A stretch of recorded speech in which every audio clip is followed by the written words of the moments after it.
बड़ी नाइंसाफ़ी है। जब जम्मू कश्मीर में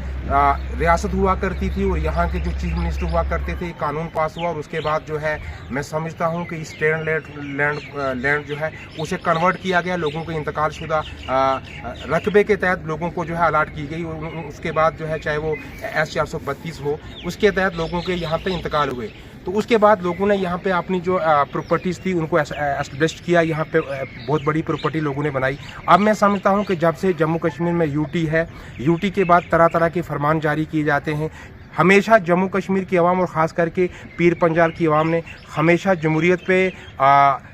पूरा भरोसा रखा, हमेशा जो हिंदुस्तान का झंडा जो है उसे बुलंद रखा, हमेशा यहाँ की फ़ौज के साथ कंधे से कंधा मिला के खड़े रहे। और मैं समझता हूँ कि इस किस्म का फरमान जारी करके ख़ास करके खिताए पीर पंजाल के गरीब अवाम के साथ बहुत बड़ी नाइंसाफ़ी है। मैं जम्मू कश्मीर के लेफ्टिनेंट गवर्नर जनाब मनोज सिन्हा साहब से ये गुजारिश करता हूँ कि वो इस मामले को पर्सनली देखें, क्योंकि यहाँ पे बड़े मस्कीन, आजिज़ और बेबस लोग यहाँ पे बसते हैं, जिनका गुजारा इसी जो है स्टेट लैंड है इस पर है। अब अगर यहाँ पे एडमिनिस्ट्रेशन आके यहाँ पे इस ज़मीन को कहीं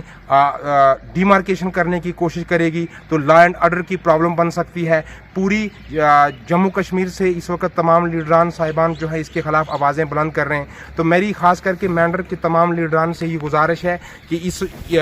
इस तरफ आवाम जो है आपकी तरफ देख रही है, आप एक प्लेटफार्म पे आके इस इलाके की तामीर व तरक्की, खुशहाली, अमन और भाईचारे के लिए काम करें, क्योंकि लोग इस वक्त जो है बहुत बड़ी मुश्किलात से दो चार हैं, लोग तरह तरह की मुश्किलात से दो चार हैं।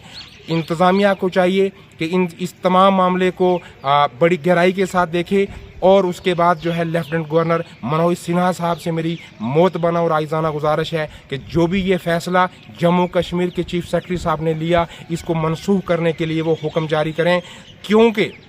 अगर ये हुक्म मनसूख नहीं होता तो जो उन्होंने डेडलाइन दी है, मैं समझता हूँ कि लॉ एंड ऑर्डर की प्रॉब्लम बन सकती है। इसलिए फिर एक मरतबा मेरी उनसे ये गुजारिश है कि ये लोग बड़े गरीब और लोगों की इसी स्टेट लैंड पे जो लोगों ने अपने इंतकाल करके रखे हैं, अपनी प्रॉपर्टी यहाँ पे लोगों ने बना के रखी है, ये इनका यही असासा है पूरी ज़िंदगी का। अगर इस पर कोई इनिशिएटिव लिया जाता है तो मैं समझता हूँ कि लोग बिगड़ हो जाएंगे और उसके बाद यहाँ पे लॉ एंड ऑर्डर की प्रॉब्लम बन सकती है। एडमिनिस्ट्रेशन को इसके ऊपर फोकस करना चाहिए और लेफ्टिनेंट गवर्नर मनोज सिन्हा और उनकी इंतज़ामिया को इस ऑर्डर को जल्द अज जल्द जो है वो मनसूख करना चाहिए।